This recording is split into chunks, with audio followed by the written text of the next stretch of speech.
These are some really dark days for the Democrats. So much so that some took to the streets to protest what they call Elon Musk's hostile takeover. But even the mainstream media was openly mocking these paltry resistance efforts. CNN aired this short clip from yesterday outside the Department of the Treasury. Let's watch. To our Republican colleagues, if you do not see the light, we will bring the fire. Resist! We are going to be in your face. We are going to be on your asses. We have days to stop the destruction of our democracy. We have work to do. Tell Elon Musk to take his hands off your money. We don't pledge allegiance to the creepy 22-year-olds working for Elon Musk. We pledge allegiance to the United States of America. And goddamn it, shut down the city! We are at war! We will win! We will win! Then even CNN panelists couldn't hold back. Gretchen. Yes, So, they need the Democrats need a real leader, okay? They need a real leader, which currently does not exist. Late Night also had a blast. Here's Jimmy Kimmel. Oh, we are so I mean, we are doomed. All these old men. Look at who we have running this country. Jon Stewart also took a dig at the Democrats, particularly this Democrat. Democrats, can you please stop trotting Schumer out there every time Trump traverses into the unreal? He's not good at this. What is the decision-making process here? Hey, who should we get out there to effectively battle one of the most savvy presidential media manipulators in history? Oh, I don't know. How about Schumer? He's uninteresting, but at least he's monotone. Oh, wait, and Chuck, before you go out there, you look too young. Put on these readers and lower them on your nose. Perfect. Honestly, listening to Chuck Schumer speak on almost any topic makes me want to bomb Canada. Press Secretary Caroline Leavitt, White House Press Secretary that is, said this about the incident. Let's watch. If you heard that type of violent, enticing rhetoric from our side of the aisle, from Republican leaders on Capitol Hill, I think there would be a lot more outrage in this room today. It's unacceptable, the comments that have been made by these Democrat leaders, and frankly, they don't even know what they're talking about. Because President Trump was elected with a mandate from the American people to make this government more efficient. He campaigned across this country with Elon Musk, vowing that Elon was going to head up the Department of Government Efficiency, and the two of them, with a great team around them, were going to look at the receipts of this federal government and ensure it's accountable to American taxpayers. That's all that is happening here, and for Democrat officials to incite violence and encourage Americans to take to the streets is incredibly alarming, and they should be held accountable for that rhetoric. Tim Ryan, the former Democratic congressman from Ohio, wrote on X, "I just don't even know what to say anymore when I see this kind of stuff. Is it Saturday Night Live or real life? Does anyone really think this is the future of the country? This is the only alternative to Trump's America? It's just so depressing." Poor Tim Ryan, pretty depressed. Very depressed. Democratic leaders, the people we saw joining the protesters, they don't have, I'm going to use a young people term, Niall, they're lacking riz. They are lacking riz. Certainly Chuck Schumer is not Mr. Riz. It's just pathetic. I mean, we could talk about overall the lack of street protesters right now in general for what's going on. Now, there were some protests yesterday, but they were very small affairs.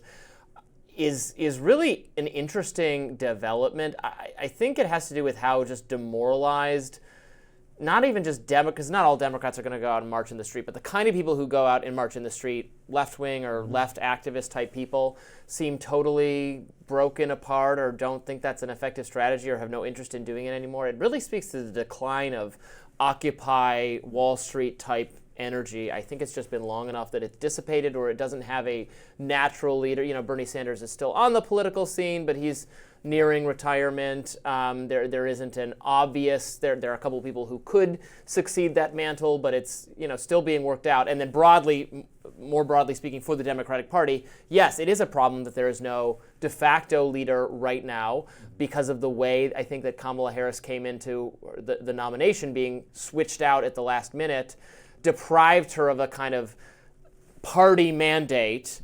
But now she is the de facto leader, but she was not chosen by the voters to that position. So it's just a kind of confusing times where you have people like Chuck Schumer maybe in the interim playing that role, but lacking the kind of media savvy is a good way to put it. Yeah, I think there are a couple of issues there. I think one of the reasons there haven't been such protests this time around was that it simply wasn't a massive shock that Trump won. In 2016, the vast majority of liberals and a large swathe of the rest of the country expected Hillary Clinton to win. Donald Trump expected Hillary Clinton to win. He said that. Right, and then she didn't, and he won. And so in that shock and in that shift, there was a lot of energy on the Democratic or progressive side. Last November, everyone understood, I think, that Trump had at least a 50-50 chance of winning. And furthermore, there was not a great affection, really, for President Biden and his record. Back in 2016, it was coming out of Obama. He's a very revered figure in the Democratic constituency generally. Joe Biden had never really measured up to that. So I think that's part of the reason why there's not such sort of protest underway. Look, I'm not going to defend, Chuck Schumer rather feebly leading that kind of rant. Jon Stewart was very funny about it. Jimmy Kimmel, people who are clearly have no fondness for Republicans. Yeah, I rarely laugh at Jimmy Kimmel, and I don't always laugh at Jon Stewart, but that was some funny stuff. I don't mind Kimmel, but perhaps he's more in line with my worldview than he is with yours.